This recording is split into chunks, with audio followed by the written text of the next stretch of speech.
মানুষ কতটা জঘন্য দেখেন তার বাস্তব একটা প্রমাণ দেখাচ্ছি। এই যে দেখেন এখানে কতগুলো লিচু গাছ আছে, কিন্তু একটা গাছেও একটা লিচু রাখেনি। দেখেন এই একটা গাছে একটা লিচু, ক্যামেরাটার সামনে আনো, এই যে দেখো এই একটা গাছে এই একটা লিচু রাখছে। কিন্তু আমার জানা মতে কিন্তু লিচু কিন্তু এখনো পুরোপুরি কিন্তু খাওয়ার কিন্তু উপযুক্ত হয়নি। হয়তো বা আমাদের যদি বাইরের থেকে যে আমাদের আমদানি করে সেই জিনিস সেই জায়গা থেকে হয়তো বা হয়, কিন্তু আমাদের দেশি লিচুগুলো কিন্তু এখনও কিন্তু ছোট আকারে আছে। কিন্তু এখানে কিন্তু প্রায় অনেকগুলো গাছ আছে লিচুর, কিন্তু একটা গাছে একটা লিচু রাখে নেই। আল্লাহ জানে এই লিচুগুলো কি খাওয়ার উপযুক্ত হয়েছে আর কি মানুষ খেয়েছে। এখানে ডালপালা ভেঙে যে যার মতো পেরেছে আসলে নিয়ে গেছে।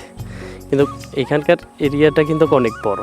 হয়তো বা এটা যে যার আন্ডারে হয়তো বা ছিল উনি হয়তো বা ওনার দায়িত্বটা কিন্তু ঠিক মতো করতে পারেনি, যার কারণে হয়তো বা এরকম আম গাছে কোনো আম নেই, লিচু গাছে লিচু নেই। সব কিছু কিন্তু কথায় আছে না, বাঙালি সুযোগ যখন পায় তখন সব কিছু দিয়ে কিন্তু সিস্টেম করে দেয়। এটাই কিন্তু বাস্তব। সবাই ভালো থাকবেন, আল্লাহ হাফেজ।